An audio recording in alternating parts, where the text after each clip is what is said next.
starting June, are there any updates regarding COVID-19 cases in our community? About that, yes, we have 13 cases. Okay, so give me the names and I'll show our tracker system. Okay, sir, let me just get the list. Sir, these are the names that we will put in our tracker system.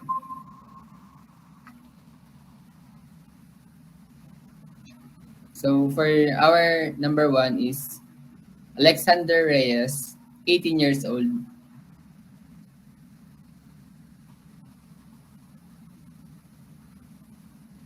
So our for the second one is Michelle Dima, 5 years old.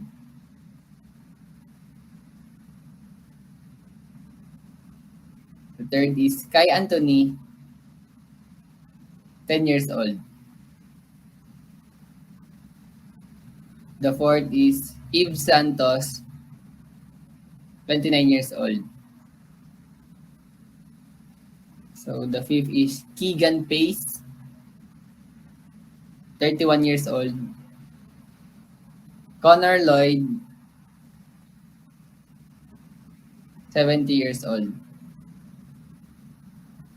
And Andy Garcia, 51 years old. Joel Kim, 20 years old. Eli Wood, 18 years old. Trevor Cox, 16 years old. Zoe Tanner, 26 years old. Joanne Gray, 24 years old. And the last is Steve Halls, 29 years old.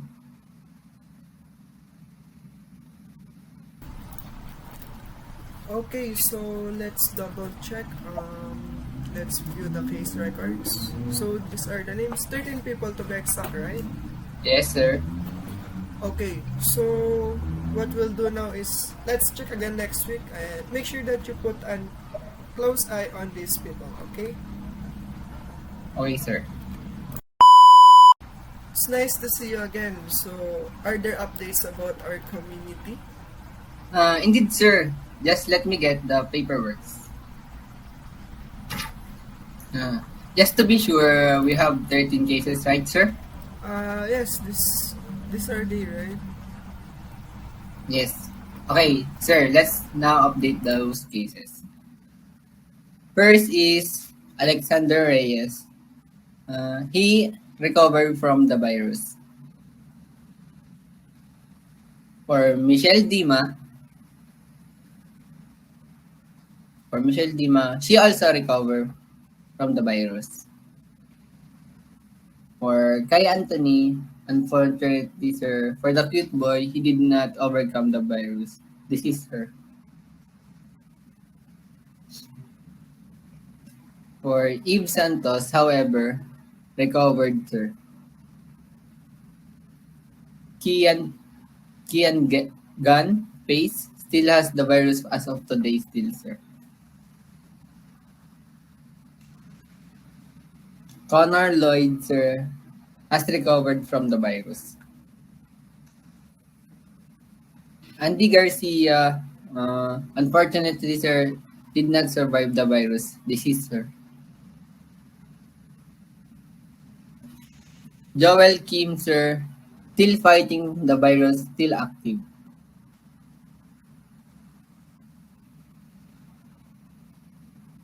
Eli Wood, sir, is the same, still active. For Trevor Cox, has indeed recovered from the virus, sir. Zoe Tanner, sir, still battling the virus, still active. For Joanne Gray, sir, did not make it, disease, sir. For Steve Hall, also recovered, sir.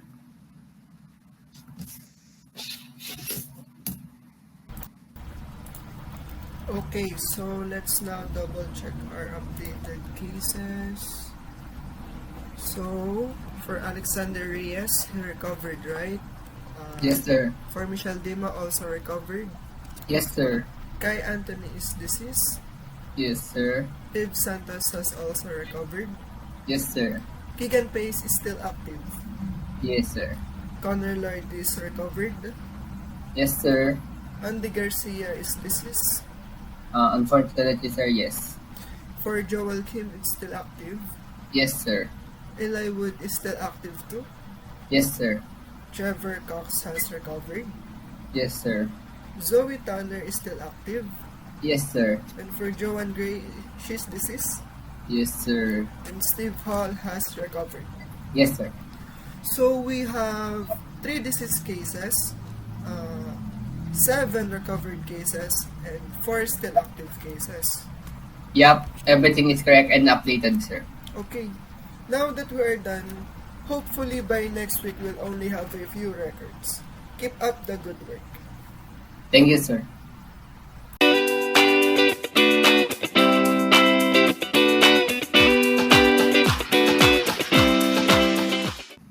Welcome to this tutorial on COVID-19 Tracker Program.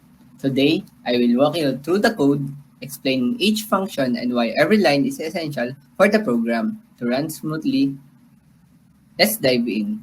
First, let's take a look at the structure of our code. We start by including the necessary libraries for input and output as well as string and vector handling.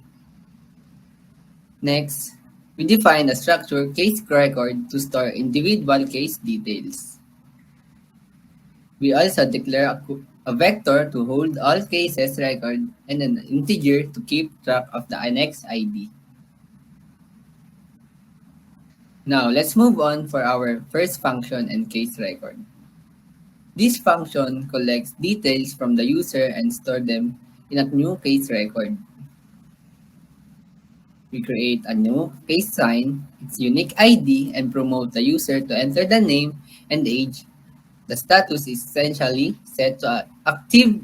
Finally, we add this record to our vector and confirm the addition. The views case record function displays all records. If no records are available, it notifies the user. We loop through the vector and print the details of each case record. Next is search, which allows user to find the record by name or ID.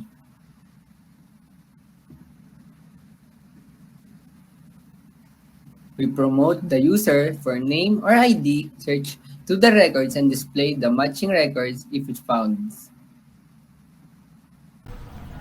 For the update case status, function updates the status of a case record based on the ID provided by the user. We find the record by ID, display its current status, and prompt the user to enter a new status. To provide support information function, list basic quarantine guidelines. This function simply prints a list of safety measures to follow during quarantine. Finally, we have the display menu function, which shows the main menu options. This function prints the menu options, allowing the user to choose an action. And now, for our main function, we use a loop to keep displaying the menu and processing user input until they choose to exit. The loop keeps running until the user selects option 6 to exit. Each case in the switch statement corresponds to a function that performs the desired action. And that's how the COVID-19 Tracker program works. We covered each function and its role in the program. I hope this tutorial helped you understand the code better.